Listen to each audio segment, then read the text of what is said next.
کرائے جبران ناصر. مجھے بتائیں, کہتے ہیں آئیڈینٹیفائڈ ایک بندہ ہے جو کہ ہیٹ اسپیچز دیتا ہے, جو کہ ایک بذات خود اس کا ایک مجسمہ بن گیا ہے, یہ اسی قسم کی بات کرتے ہیں, آپ کیا کہتے ہیں؟ میں سب سے پہلے تھوڑا بات یہ کرنا چاہوں گا, جو کیلیفورنیا میں واقع ہوا ہے میرے خیال میں بہت زیادہ اہمیت کا حامل ہے. اگر یہ بات نہیں ہے کہ وہ سٹیج تھا, وہ پلان تھا, یا واقعی داعش سے تعلقات تھے, بات وہ ہوتی ہے جو اخباروں میں آتی ہے اور خبروں میں آتی ہے, جو پبلک اوپینین بنتا ہے. اگر آپ واقعی میں فالو کریں تو سوشل میڈیا پہ بہت سارے واقعات پوسٹ ہو رہے ہیں جو پاکستانی یا مسلمان امریکہ میں رہ رہے ہیں. کسی کو سب وے میں ہراس کیا, کسی کے سر پہ بوتل مار دی, کسی کا حجاب کھینچ دیا, کسی کو مار لگا دی.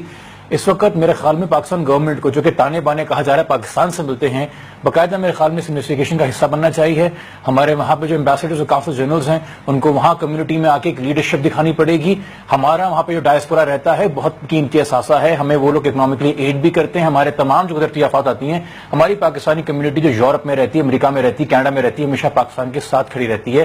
ہمارا بھی بس ہے کہ ہم ایسے یہاں سے کوئی کام نہ ہونے دے جو ان کے لیے وہاں زندگی مشکل کر دے. دوسری بات, مجھے بہت معذرت کے ساتھ کہنا پڑ رہا ہے, شاید مجھ سے یہ دونوں افراد ڈس ایگری کریں گے, ہمیں پشاور کا غم نہیں ہے, ہمیں پشاور پہ افسوس ہوا تھا.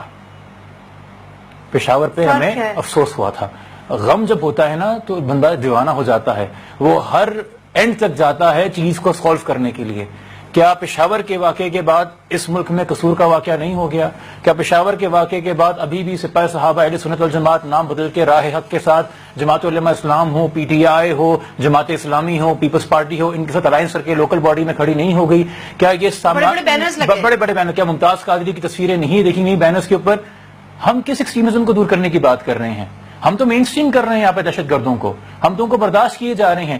یہ جو آئیسس کی ویڈیو آئی تھی جو آپ نے حسان کا تصویر کیا تھا, تو آئی جی پولیس نے لکھا تھا اس وقت چودھری نثار صاحب کو, میرے پاس لیگل اوپینین ہے کہ he should be tried for waging a war against the state.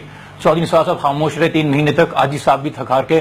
ہماری ایف آئی آر جو ہم نے کٹوائی تھی, جو ابھی ٹریبیون کے اندر پچھلا آرٹیکل آیا, اس میں کہا گیا کہ جو نیگوسیشن ہو رہی ہے اس میں ان کو پیسیفائی کرنے کے لیے, چپ کرانے کے لیے کہا جا رہا ہے کہ مولوی صاحب آپ کے خلاف جو ایف آئی آر ہے ہم وہ بھی خارج کر دیں گے. اگر ایسا کوئی کام حکومت نے کیا تو پھر سول سوسائٹی کورٹ میں ہی جائے گی چودھری نثار صاحب سے جواب طلب کرنے کے لیے, اور کوئی چارہ نہیں بچے گا. مگر میں آپ سے پھر کہوں گا, خدا را ہم اس بات پہ غور کریں, ہم کتنا الاؤ کریں گے؟ اس وقت یہ لڑ رہے ہیں کہ جی مدرسوں کا ایجوکیشن سلیبس ہے, اسکولوں کا ایجوکیشن سلیبس ہے. ہر جگہ سے یہ بات ہو رہی ہے, یہ ممبروں میں ہو رہی ہے, یہ اسکولوں میں ہو رہی ہے, یہ جلسوں میں ہو رہی ہے, بڑے بڑے پولیٹیکل پارٹیز سب کا فائدہ لیتے ہیں اور الائنسز بناتے ہیں. کیسے ہو سکتا ہے, کیسے ہو سکتا ہے؟ مجھے بات بتائیے, اس بات کا جواب دیجیے. اور ہم میں سے کوئی پارلیمنٹ میں نہیں بیٹھا کہ پشاور کے واقعے کے بعد, نیشنل ایکشن پلان ہونے کے بعد, احمد لدھیانوی الجزیرہ کو بیٹھ کے کہے کہ مجھے پارلیمنٹ میں بیٹھے ایم این ایز نے پرسنل گارنٹیاں دی ہوئی ہیں کہ نیشنل ایکشن پلان ہمارے خلاف استعمال نہیں کیا جائے گا. کیوں؟ سب الائنسز کر کے بیٹھے ہیں. احمد لدھیانوی صاحب نے الجزیرہ کو کی, مئی کے مہینے میں کی, پرنٹڈ آرٹیکل ہے, انٹرویو ویڈیو کے ساتھ. کیا الائنسز نہیں ہے؟ یہ بڑے صحافی ہیں, یہ منسٹر آف انٹیریئر رہ چکے ہیں. یہ کنفیوژن ہے یا یہ ہپوکریسی ہے؟ کنفیوژن ہے. ان کے پرابلم, آپ کی میں تمام باتوں سے اگر ایگری کروں, لیکن اے پی ایس کے بعد ایک پالیسی شفٹ آیا.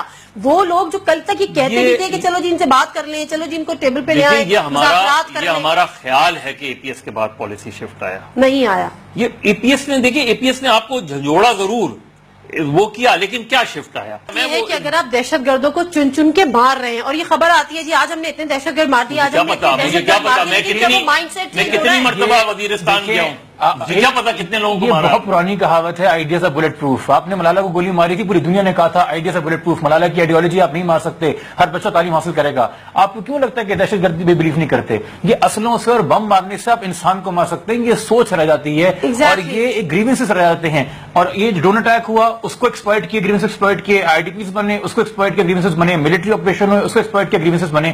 ہم نے جب آپریشن کیے بھی تو ہم نے کون سے آپریشن کیے کہ ہم جو دور گاؤں میں پاکستان میں رہتے ہیں نا, جو ہمارے نظر نہیں آتے پاکستان کے نیوکلیس کے اندر, ان پہ بم گرا دیے. جو شہروں میں کھڑے ہوئے, یہاں پہ کراچی جیسے شہر کے اندر بڑے بڑے چوراہوں کے اوپر فقہ کے نام پہ نفرتیں پھیلاتے ہیں اور ریلیاں کرتے ہیں, ان کو آج تک لگام آپ نہیں ڈال سکے. ڈر خوف کس بات کا ریاست کو, اور ریاست میں جب بات کریں گے تو میں ملٹری کی بھی بات کر رہا ہوں, صرف گورنمنٹ کی بات نہیں کر رہا. ہم سیاسی اور عسکری قیادت کی بات کر رہے ہیں نا, جو سر جوڑ کے بیٹھی تھی سانحہ پشاور کے بعد, جس کو 1 سال ہونے کو آیا, لیکن اس کے باوجود ہم دہشت گردوں کو تو چن چن کے مار رہے ہیں, لیکن ہم مائنڈ سیٹ چینج کرنے کے لیے کوئی ایفرٹ نہیں کر رہے. ایکسٹریمزم اور ٹیررزم میں فرق بتا دوں, اور یہ اس قوم نے بھی غلطی کی ہے. ممتاز قادری صاحب کو سپریم کورٹ نے پھانسی کی سزا دی, میں اپنی بات نہیں کر رہا, انہوں نے دی ہے نا. ہم سمجھ رہے ہیں ہم نے جنگ جیت لی, وہ ٹیررسٹ تھا, جس نے آخر میں آ کے گولی چلائی.